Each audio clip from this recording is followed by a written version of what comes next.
नमस्ते दोस्तों, आज मैं आ गई हूँ अपने प्लॉट पर और आज का दिन होने वाला है सबसे स्पेशल, बहुत ही ख़ास, क्योंकि आज हमने कुछ फ्रेश वेजिटेबल हार्वेस्ट की हैं। फर्स्ट हार्वेस्ट की है और साथ ही पौधों को गोबर की नेचुरल खाद भी दी है। तो आइए चलते हैं, वीडियो को आगे बढ़ाते हैं। तो स्वागत करती हूँ आपका ब्यूटी ऑफ नेचर विद वंदना पर। तो यहाँ पर ये पौधे हैं, उसके कद्दू के पौधे हैं ये, और जो कि लंबे वाले कद्दू होते हैं उसके हैं ये पौधे। इन पर जो है फ्रूटिंग तो हो रही है, लेकिन गल रहे हैं, सड़ रहे हैं, यही इनमें प्रॉब्लम्स आ रही हैं। तो इनमें कुछ कमी है, कुछ न्यूट्रिएंट्स की कमी है, जिसकी वजह से जो है ये फल गल कर सड़ कर जो है गिर रहे हैं। और ये है लौकी की बेल, तोरई की बेल लगी है यहाँ पर। तो उसके भी फ्रूट जो है वो हल्के हल्के से पीले होकर गिर रहे हैं। तो इसके बारे में मैंने काफ़ी सर्च किया, तो इसमें यही पता चला कि या तो ज़्यादा नमी है मिट्टी में या फिर ज़्यादा सूखी हो जा रही है जब आप पानी देते हो, या फिर इसमें पोषण की कमी है। तो इसकी वजह से ही जो है हमारे फल जो है वो कद्दू के हो गए और लौकी के, तोरई के, ये गल कर गिर जाते हैं, जिनमें पोलिनेशन की भी कमी होती है कि पोलिनेशन नहीं होता है तो हमारे फ्रूट जो है वो गल कर सड़ कर नीचे गिर जाते हैं। और यहाँ पर मैं हल्का हल्का सा पानी भी दे रही हूँ पौधों पर। अभी गर्मी बहुत ही ज़्यादा पड़ रही है, इसीलिए पानी का भी हमें पानी को मेंटेन करके देना है, ना तो ज़्यादा ओवर वाटरिंग करनी है और ना ही ज़्यादा मिट्टी सूखने देनी है। तो हमें नमी बनाए रखनी होती है अपने पौधों की मिट्टी में। तो इन पर फ्लावरिंग और फ्रूटिंग तो बहुत ही खूब हो रही है, लेकिन यही समस्या है कि जो फल हैं वो सूख कर गिर रहे हैं, सड़ कर गिर रहे हैं। तो और कभी कभी हमारे पौधों में जो है वो न्यूट्रिशन की भी कमी होती है, पोटेशियम और फास्फोरस की कमी से भी फ्रूट डेवलप नहीं होता है। तो उसका भी सॉल्यूशन आज मैंने किया है कि मैंने अपने पौधों में जो है वो गोबर की खाद दी है।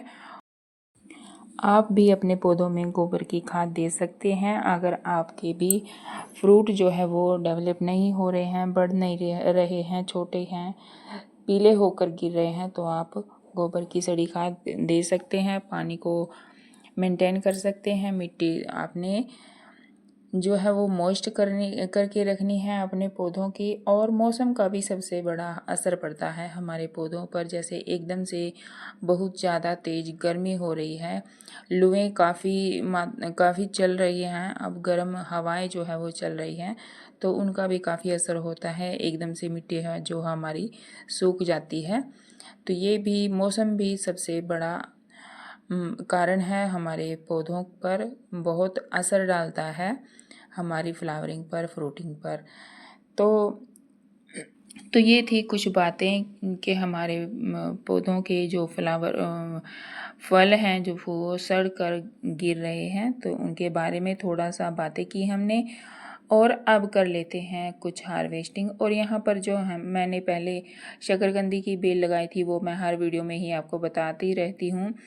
तो अगर आप शकरकंदी की बेल एक बार आप लगा लो अपने प्लॉट में या गमले में, तो वो जाती ही नहीं है, बढ़ती रहती है अपने आप। इसकी जड़ें जो हैं वो फैल जाती हैं। और फिर यहाँ से मैंने हटाया है, उनको बार बार हटाती रहती हूँ और बढ़ती जाती हैं, बढ़ती जाती हैं। और ये हैं बैंगन के पौधे नए जो मैंने लगाए थे, तो इन पर भी देखिए फ्लावरिंग और फ्रूटिंग अच्छी हो रही है, दोनों में ही काफ़ी सारे प्लांट लगे हैं, तो अच्छी खासी फ्लावरिंग और फ्रूटिंग इनमें हो रही है। तो ये देखिए, ये है शकरकंदी की बेल, और इसको जितना उखाड़ो उतना बढ़ती जाती है, बढ़ती जाती है। तो यहाँ पर बेल वगैरह पौधे जो हैं ये जैसे फ्रूट लगने शुरू हो गए हैं, इन पर बेल पर कद्दू आने शुरू हो गए, तो ये ज़्यादा मतलब इनको हवा नहीं लगती रहे तब भी पीले होकर गिरने शुरू हो जाते हैं। तो हवा लगनी बहुत ज़रूरी होती है हमारे फ्लावरिंग फ्रूटिंग को। तो यहाँ से मैंने इनको निकाला है। काफ़ी सारी जगह मैंने खाली की है बेल के लिए, ताकि उसको फैलने के लिए जगह मिल सके और फ्रूट जो है वो हवा अच्छी मिल सके फ्रूट को। ये देखिए छोटे छोटे कद्दू हैं जो इन पर आने शुरू हो गए हैं, लेकिन हवा लगने की मतलब हवा की कमी से या न्यूट्रिशन की कमी से, कुछ भी कह सकते हैं आप, तो ऐसे ये छोटे छोटे ही पीले होकर गड़ कर सड़ कर गिर जाते हैं। तो यहाँ से मैंने इनको जगह को जो है वो खाली किया है और ये देखिए कितनी सारी बेल मैंने उखाड़ कर साइड में डाल दी है। और इनमें कुछ शकरकंदी भी हार्वेस्ट हुई हैं, निकली हैं शकरकंदी भी। ये देखिए मैं आपको दिखाती हूँ कितनी मोटी मोटी शकरकंदी निकली हैं। तो इनको भी मैंने हार्वेस्ट कर लिया है, एक साइड में रख लिया है। और उसके बाद अब बारी आती है भिंडी की हार्वेस्टिंग की। और अब हम भिंडी हार्वेस्ट करेंगे। एक बैंगन मिला है यहाँ से और शकरकंदी मैंने हार्वेस्ट कर ली है। और अब बारी है भिंडी की। तो भिंडी की फर्स्ट हार्वेस्ट जो है वो मैं कर रही हूँ आज। छोटे छोटे से प्लांट हैं, उन पर ही देखिए काफ़ी अच्छी फ्लावरिंग और फ्रूटिंग हो रही है। तो भिंडी हमने हार्वेस्ट कर ली है। कुछ धनिया हार्वेस्ट किया है और कुछ किए हैं हमने बैंगन हार्वेस्ट, जो नए पौधे दूसरी साइड लगाए थे तो वहाँ से मैंने बैंगन हार्वेस्ट कर लिए हैं। हरा धनिया हो गया है। तो ये है आज की हमारी ऑर्गेनिक हार्वेस्टिंग। तो ऑर्गेनिक उगाएं, ऑर्गेनिक खाएं।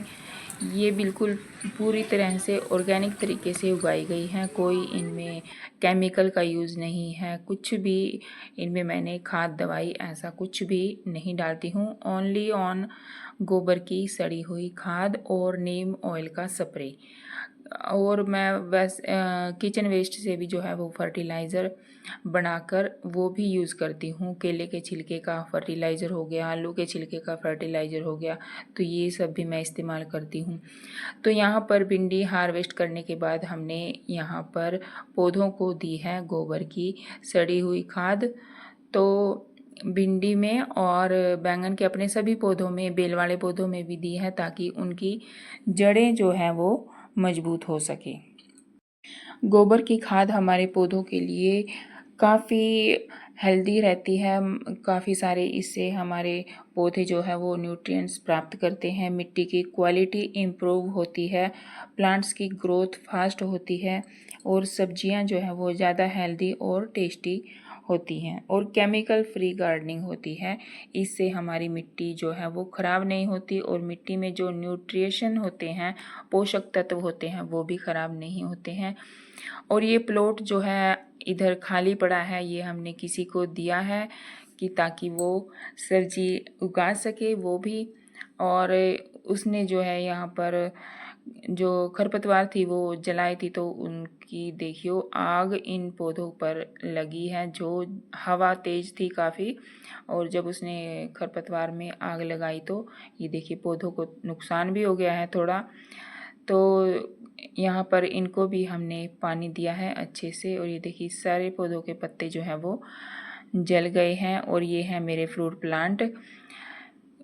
प्लांट मैंने लगाए हैं। और यहाँ पर ये है बोगनविलिया, देखिए कितने अच्छे से जो है वो खिल रही है, बहुत सुंदर ही फ्लावरिंग कर रही है यहाँ पर। और एक ये है वो ट्रम्पेट वाइन है, ये ऑरेंज ट्रम्पेट वाइन। ये पौधा बड़ी मुश्किल से बहुत ही मुश्किलों से ये जूझ रहा है बेचारा। काफ़ी बार इस पर मतलब किसी ने इसको ऊपर से काट भी दिया था। उसके बाद जब ये अब आग लगाई है खरपतवार में, तो यहाँ पर भी लगी थी। ये तो पता ही नहीं कैसे बच गया कैसे नहीं, तो मुझे बड़ी खुशी हुई। तो इसमें भी मैंने पानी भी दिया और गोबर की खाद भी दी है ताकि ये भी बढ़ सके। तो बड़ी खुशी होती है हमें जब हम अपने हाथों से लगाए हुए पौधे को जिंदा देखते हैं, हरा भरा देखते हैं, तो बड़ी खुशी होती है। और नेचर के साथ जुड़ने का जो सुकून होता है वो शब्दों में बयान नहीं किया जा सकता। और अपने हाथों से उगाई हुई सब्जी खाने का अलग ही आनंद होता है। तो आपको यह हमारी ऑर्गेनिक हार्वेस्टिंग कैसी लगी? अगर आपको वीडियो पसंद आए तो लाइक करें, शेयर करें और चैनल को सब्सक्राइब ज़रूर करें। मिलते हैं अगले गार्डन अपडेट के साथ, तब तक के लिए हैप्पी गार्डनिंग। राधे राधे।